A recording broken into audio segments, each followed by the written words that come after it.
Alright, Sally, let's check out one of your runs here on Ego, some slalom training, and soft and ruddy. But one of the things I see right away is, a little more just kind of following the skis and rotating a tad in the upper body, almost like kind of mini GS. Love to see it more just focusing down the hill. Possibly what could help? Reaching forward with the inside hand. You can see it kind of dropping, right there for sure. If we reached forward the inside hand, almost like we're going to double pole plant or pretend there's two gates to clear. You're clearing one gate. Pretend there's one on the inside. Reach forward, square it up somehow. You got to get that, a little more square down the hill. We work on a lot of drills of slalom being upper body square down the hill, and you're very rotational here. What happens? Well, as soon as we rotate and a slight reach, the hip, kind of goes this way, and therefore the skis flatten out, and you can see a lot of spray there. Skis right there, pretty flat, relatively flat. I mean, obviously you can see the knees in there, you're edging, but right here, you got them up on edge here, but once that hip rotates around, it flattens, and you can see, kind of all that spray here, as a result. So if we could take it more down the hill, down the corridor, and less kind of rotational, all the better. You're kind of skiing round the gates, and we'd like to see you move that upper body, that whole body, more in here, if we could. So we're more taking it down the corridor, and just the feet are going around the gates. And we've kind of gone, you're skiing around the gates.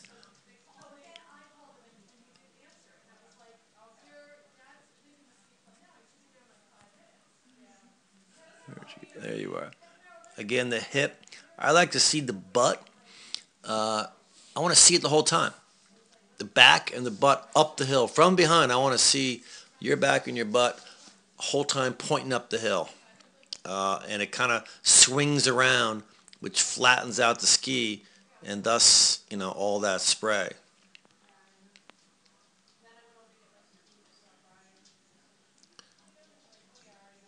I mean, it's good skiing. Don't get me wrong. You're getting direction done. You're ahead of the course.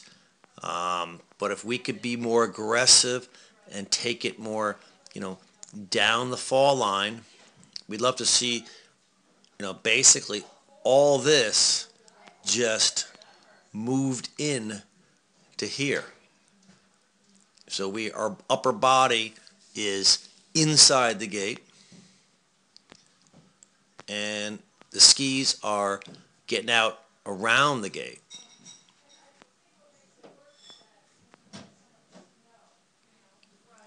Again, that rotation following the skis like GS and the hip out there causes a flatness to the ski.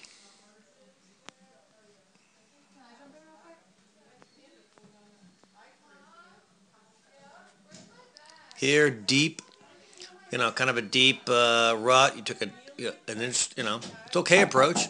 One in the rut, one outside, and it'd be like a little wedge, like your mom teaches.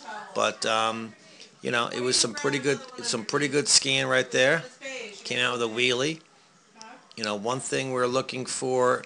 Here comes a hairpin, and you are clearing with the outside hand, which is okay, provided you can alternate hands and clear the next two poles with it, and you don't. So if you can't, you got to have quick hands.